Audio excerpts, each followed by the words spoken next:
Okay, now this is a topic that we originally explored all the way back in the 2018 NHL Entry Draft, a few days after the draft actually happened. We talked about this because there was a tweet that circulated that talked about an angle that I thought was really interesting, and as a result, we made a video about it.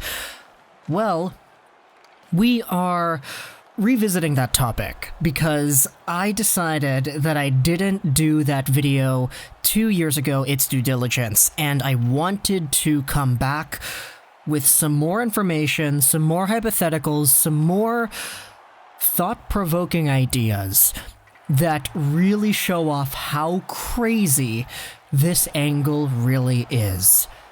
Today we're talking about Jim Benning's draft list for the 2018 NHL Entry Draft, a draft where in real life they initially selected Quinn Hughes 7th overall. Now, the draft went like this. Rasmus Dahlin, the franchise better than Erik Karlsson defenseman, went first overall to the Sabres. Carolina got themselves the best Russian prospect since Evgeny Malkin in Andrei Svechnikov as a winger for their team. Third overall saw the Montreal Canadiens take Jesperi Kotkaniemi, much to the dismay of a lot of Habs fans and much to the pleasure of other Habs fans. They did that, and it wasn't really something that a lot of people were expecting, but it happened. Fourth overall saw the Ottawa Senators take Brady Tkachuk, a consistent player who has been trending upwards and who looks to be a very good NHLer down the line. Things got really weird at number 5 because the Arizona Coyotes took Barrett Hayden, a center who a lot of people said could have top 10 potential, but who nobody actually thought could go ahead of Zadina, Hughes, Boqvist, etc. The Detroit Red Wings took that aforementioned Filip Zadina 6th overall, after being in the rumors of getting a right-handed defenseman for weeks leading up to the draft. And then Vancouver took their share of the pie, selecting Quinn Hughes number 7 overall. Now we know how good Quinn Hughes has been, and we know how great of a draft pick this was. We know how valuable Quinn Hughes can be for the Vancouver Canucks night in and night out. But Jim Benning's list is something that I think is so crazy, and it brings up so many different angles of this draft that I wanted to talk about it again. This is what Scott Rintoul tweeted a few days after the draft, and it's the tweet that ignited our video a few years ago. Jim Benning just told Sportsnet 650 that the Vancouver Canucks had the same 7 players that went 1 to 7 on their board, just in a different order. So, the implication there is that the Vancouver Canucks top 7 in the draft was Dahlin, Svechnikov, Kotkaniemi, Tkachuk, Hayton, Zadina, and Hughes in a different order. And it means that guys like Boqvist, guys like Bouchard, guys like Dobson, guys like Wahlstrom were all behind that. Now, initially, at face value, you can take a look at it and say, yeah, okay, well, they had the top 7 guys, and the top 7 guys went in the top 7. But if you remember how the draft was shaping up before draft day, a lot of people thought that the guys like Wahlstrom could potentially crack the top 6.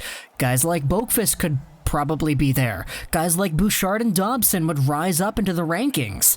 So to hear Jim Benning imply that a guy like Barrett Hayden was on top of Wahlstrom on their board, a guy like Jesperi Kotkaniemi was ahead of Evan Bouchard on their board, a guy like Barrett Hayden and Kotkaniemi were over Boqvist, was absolutely mind-boggling to a lot of Canucks fans at the time, and it's something that I remember being so befuddled by that it's the angle that I made my entire video about. But there's a little bit more. Here's a tweet from Draft Day. Andrew Walker on Twitter says that Jim Benning says the falling Zadina was behind Quinn Hughes on their draft list. They would not have selected Zadina at number 7. Now, that is something that we talked about in the video 2 years ago, but I didn't actually have a tweet. The idea that Quinn Hughes was indeed above Zadina on the Vancouver Canucks top 7 draft list. But another angle I wanted to focus on comes from the late Jason Boqvist's Provies article from after the draft. RIP to Jason Boqvist. Let's take a look at this right here.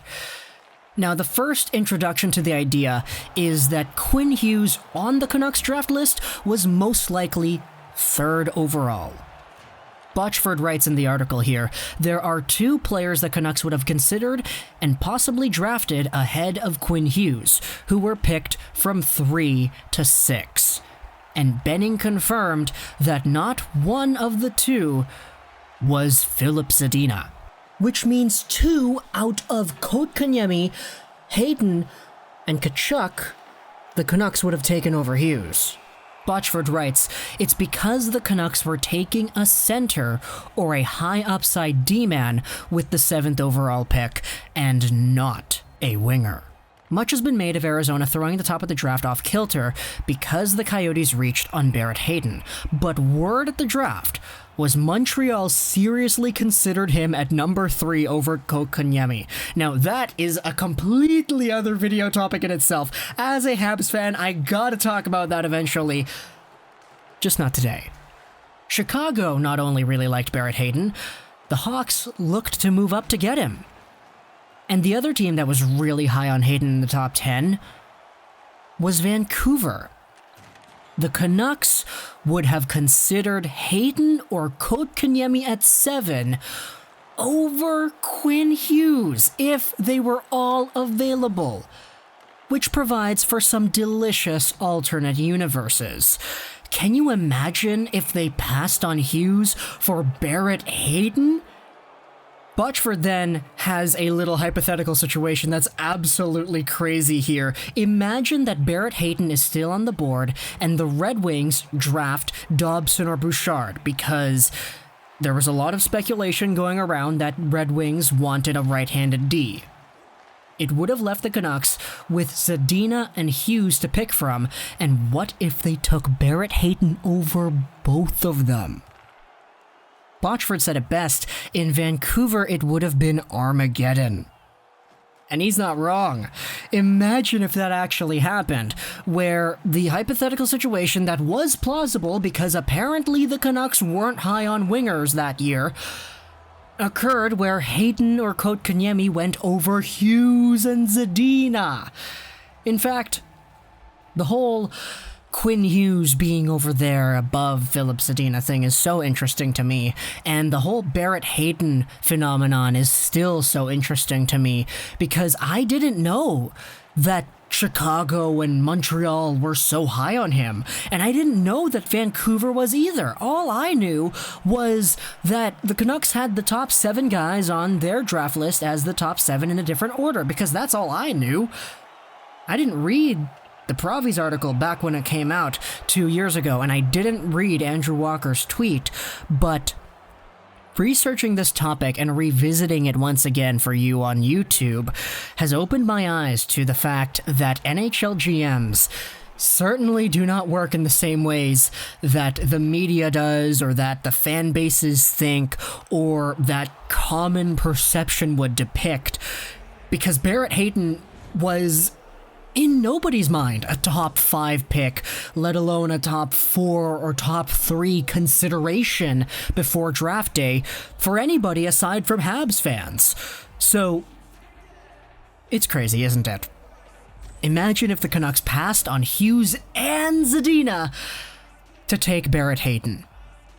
Now, I guess it shouldn't be too crazy to think about because the Arizona Coyotes literally did just that, but if that happened here in Vancouver, ooh boy, the backlash. How this fan base would have reacted. Honestly, I live for the drama. I live for this fan base getting livid about things like this. But, ooh boy. I'm just grateful we have Hughes, man. I'm just really grateful we have Quinn Hughes. I hope you enjoyed this video, such as on Trolls99. And bye.